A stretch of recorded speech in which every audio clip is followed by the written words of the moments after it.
నమస్తే ఫ్రెండ్స్, నేను మీ Hema. Welcome back to our channel. ఈరోజు వీడియోలో తెలంగాణ స్పెషల్ వంటకం పచ్చి పులుసుని ఎలా చేసుకోవాలో చూపించబోతున్నాను.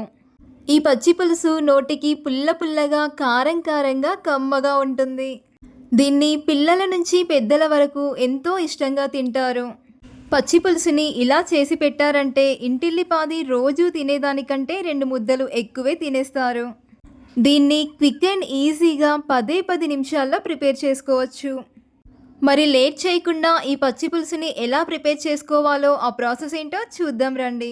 బౌల్లోకి నిమ్మకాయ సైజ్ అంత చింతపండుని తీసుకోవాలి. చింతపండుని 2 సార్లు శుభ్రంగా కడిగి 10 నుంచి 15 నిమిషాల పాటు నీళ్ళని వేసుకొని నానబెట్టుకోవాలి. ఆలోపు మనం స్టవ్ ఆన్ చేసి 5-6 పచ్చిమిర్చీలని కాల్చుకోవాలి. ఈ పచ్చిమిర్చీలని టర్న్ చేస్తూ 2 వైపులా బాగా కాల్చుకోవాలి. పచ్చిమిర్చీలని రోట్లోకి తీసుకోవాలి. మీ రుచికి సరిపడా ఉప్పుని వేసుకొని కచ్చా పచ్చాగా దంచుకొని రెడీగా పక్కన పెట్టుకోవాలి.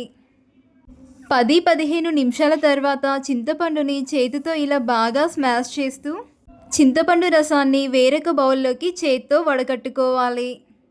దీంట్లోకి మరికొన్ని నీళ్ళని వేసుకుని ముందు చూపించిన విధంగా చేతితో చింతపండుని బాగా స్మాష్ చేస్తూ చింతపండు రసాన్ని వడకట్టుకోవాలి. ఇందులోకి పులుపుకి తగినన్ని వాటర్ని యాడ్ చేసుకోవాలి.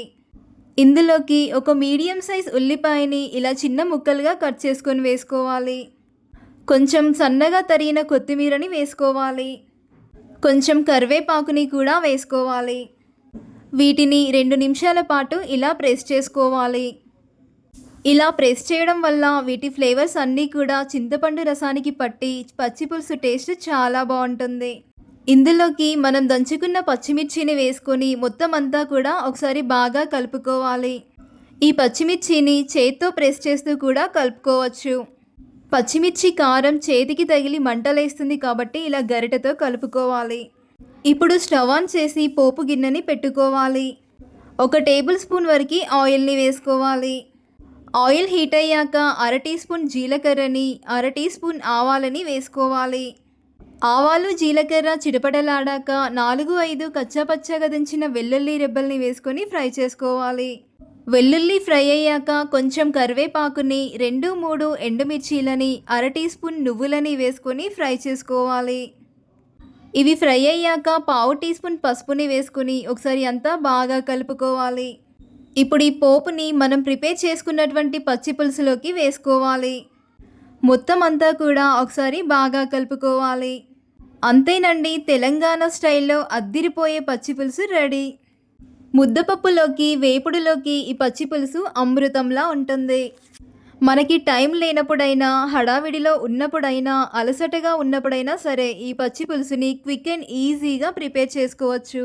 వేరే ఏ కర్రీస్ లేకున్నా సరే వేడి వేడి అన్నంలోకి ఈ పచ్చి పులుసుని వేసుకొని కమ్మగా తినేయచ్చు.